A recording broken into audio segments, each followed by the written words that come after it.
apply specific filters. Apply specific filters. How to apply specific filters, and how to load images and textures for filters, and how to load images and textures for filters. By the way, to produce their effects, some filters, by the way, load and use other images such as textures and displacement maps. These filters, by the way, include the Conti, crayon, and displace, and glass, and lighting effects, and rough pastels, and texturizer, and underpainting, and custom filters. And not all of these filters, by the way, load images or textures in the same way. We have steps here now. Step number 1. You should choose the filter you want from the appropriate submenu firstly. Step number 2. In the filters dialog box, you should choose load texture from the texture pop-up menu, and then locate and open a texture image. And by the way, all textures must be in the Photoshop format, and most filters use only the grayscale information of a color file. And how to set texture and glass surface controls.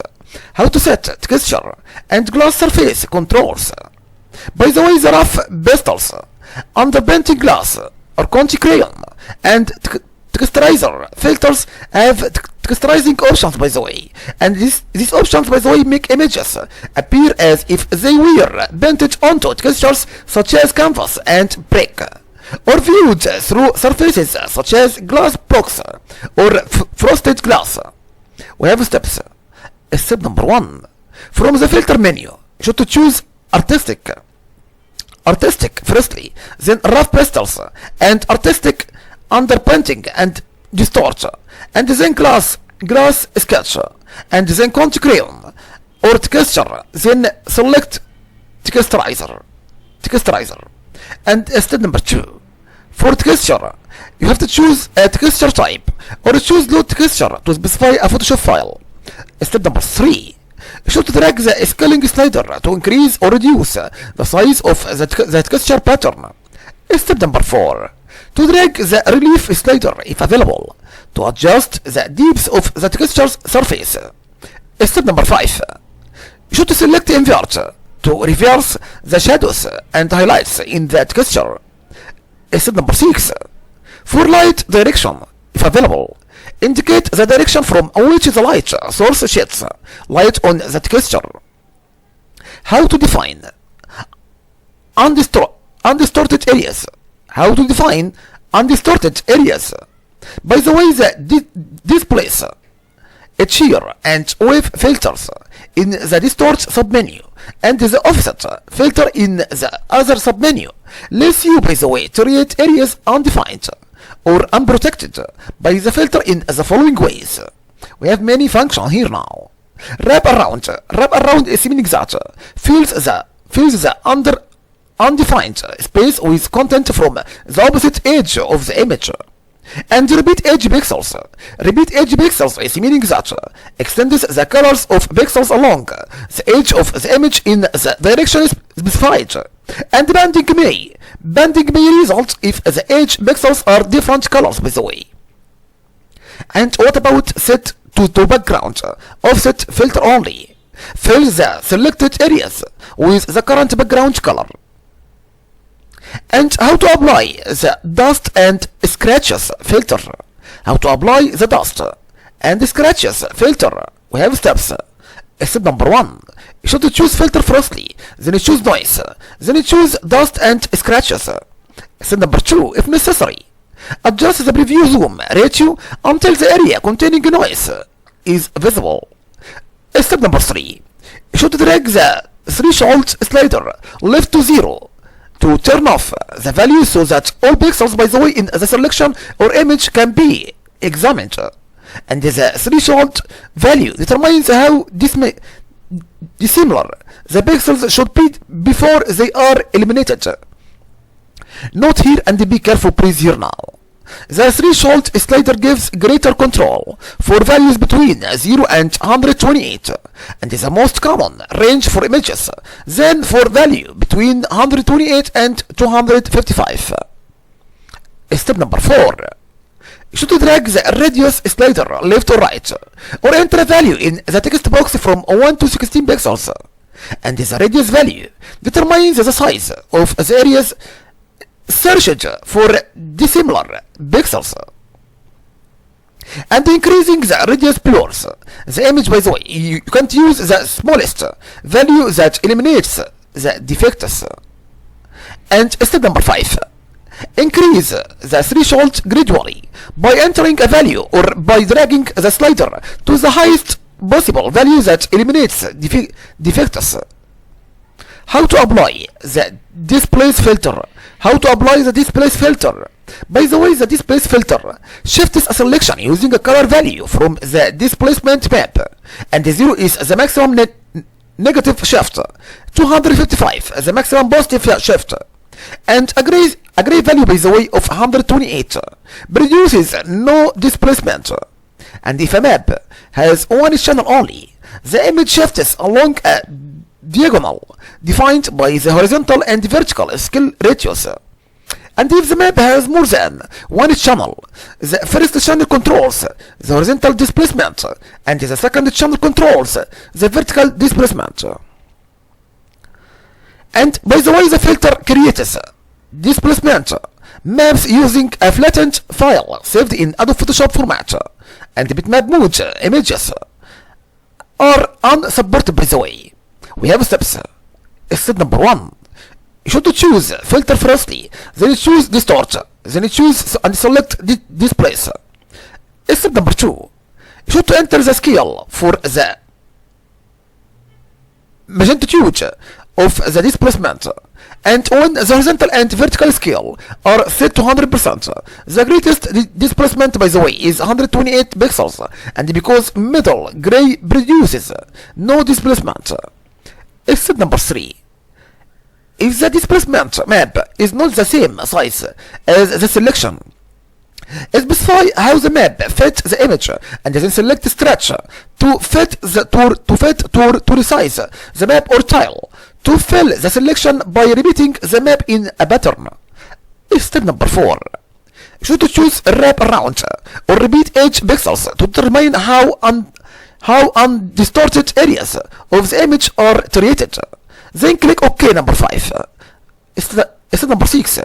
Select and open the displacement map, and the distortion is applied to the image. How to apply the color halftone filter? How to apply the color halftone filter? We have 4 steps. Step number 1. You should choose filter firstly, then you choose pixelate, then you choose color halftone. Step number 2.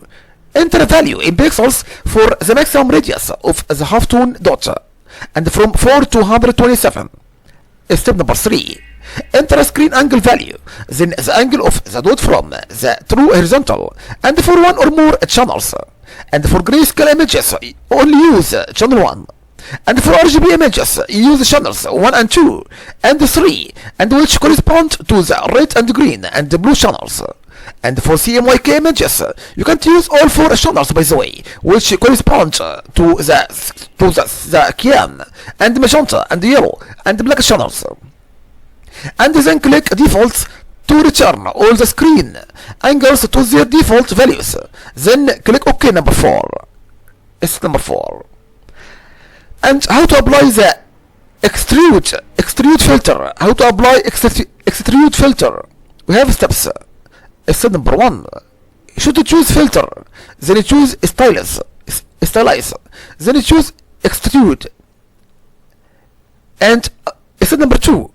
Choose a 3D type, and blocks creates objects with a square front face and 4 side faces, by the way.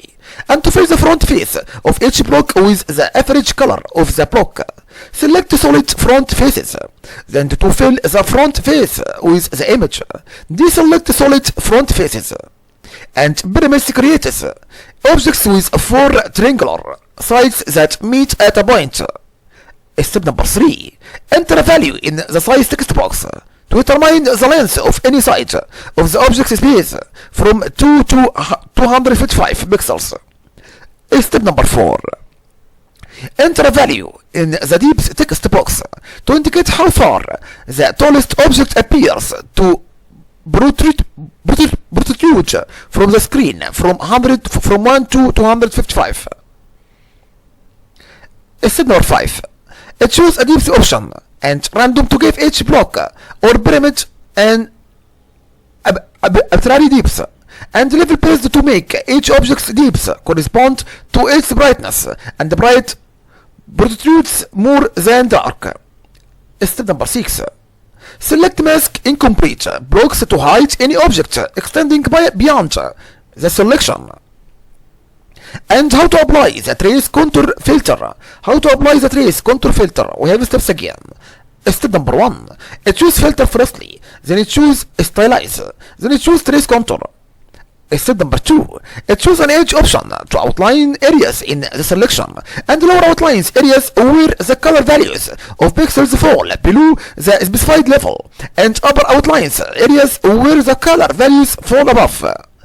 Step number 3. Enter a threshold level for evaluating color values and tone level from 0 to 255, and experiment to see what values bring out the best detail in the image. And you can use the info panel in grayscale mode, by the way, to identify a color value that you want traced, and then enter the value in the level text box. And how to create a custom filter. If you'd like to create a custom filter, what should you do? We have many steps again here now. Step number 1. Choose filter firstly, then other, then select custom, and the custom dialog box displays a grid of text boxes into which you can enter numeric values. Step number 2. Select the center text box, and which represents the pixel being evaluated, and then enter the value by which you want to multiply the pixel brightness value from minus 999 to plus 999. Step number 3. You should select a text box firstly, representing an adjacent pixel, and enter the value by which you want the pixel in this position multiplied. For example, to multiply the brightness value of the pixel to the immediate right of the current pixel by 2, enter 2 in the text box firstly to the immediate right of the center text box. Step number 4. You should repeat steps 2 and 3 for all pixels, by the way, to be included in the operation, and you don't have to enter values in all the text boxes. Step number 5. For scale, enter the value by which to divide the sum of the brightness values of the pixels included in the calculation. Step number 6. For offset, enter the value to be added to the result of the scale calculation. Step number 7. Click OK, and then the custom filter is applied to each pixel, by the way, in the image, one at a time. And you can use the save and load buttons to save and reuse custom filters.